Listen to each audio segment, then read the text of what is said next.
As you've seen, we do now know that the judgment in this inquest finds that the former Gauteng Health MEC, Qadani Mahlangu, and the former head of the Mental Health Directorate, Makgabo Manamela, are now legally responsible for the deaths of at least 9 of the people who passed away. Monwabisi Mbasa is the Gauteng chair of the Treatment Action Campaign. Monwabisi, good afternoon to you. So, final confirmation then from a judge about the involvement of the former Gauteng Health MEC in this.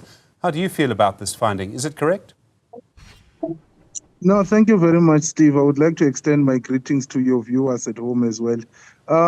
Steve, I mean, where we are seated as Treatment Action Campaign, we are quite pleased that at least this process culminated where we are now, and we feel vindicated because in 2016 somehow we were seen as people who were over-exaggerating this particular cause of injustice. And we would like also to extend our appreciation, a token of appreciation to Section 27 for actually keeping this matter alive up to where we are, including the families of victims from this barbaric, conduct. So as TAC, we quite welcome this particular process, and we wish this matter can be able to guarantee us some degree of proper judicial process where people will be, held accountable, much more practically. Not to say we undermine the inquest, but otherwise we are happy that this matter is still in the discourse.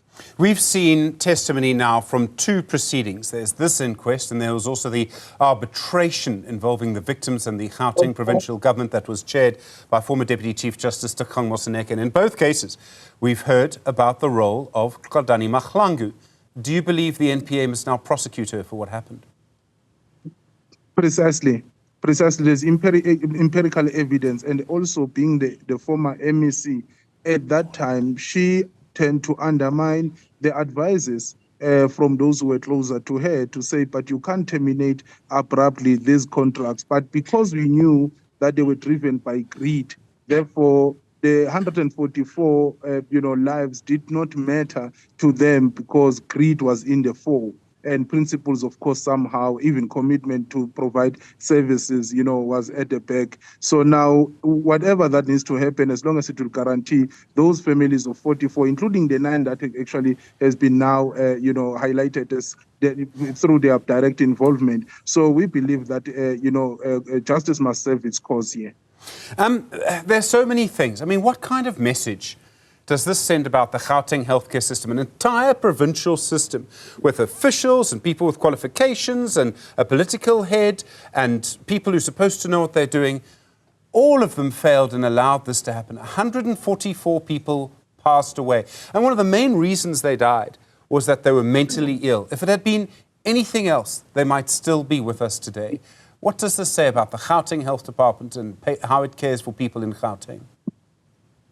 No, it tells us a very, disappointing story, which is a trend where there's lack of accountability and also corruption taking precedence and replacing morals, including principles of being, proper and committed public servants. So that on its own, it creates a very, very disappointing, trend. We can even link this to, the failure of holding people who have stolen R1 billion in Tembisa Hospital, according to the SIU report in 2022 that was tabled by Panyaza. So that on its own still evolves around that. We can even use an example of the former MEC, Brian Hlongwa, where, 150 million rands was pillaged under his watch and somehow was actually vindicated or somehow, was let scot-free. So that on its own, it's a serious indictment in the Gauteng Health,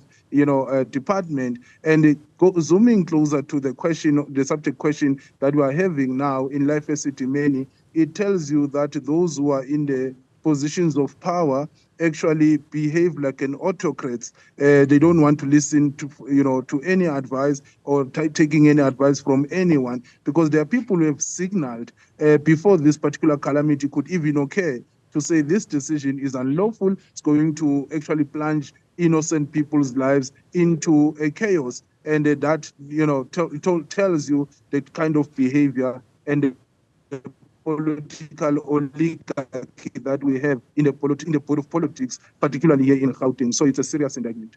Monwabisi Mbasap, thank you. The Gauteng chair of the Treatment Action Campaign. Well, more developments in this story. We do expect the judgment from the High Court in Tshwane to resume. Veronica Makwadi watching it with us as well, our reporter on the story. She'll update us. Zolo Shilwana also, of course, watching this judgment as it plays out through the afternoon with family members of one of the people who passed away through this tragedy. In a moment, the next question, if the inquest makes these findings, what happens next?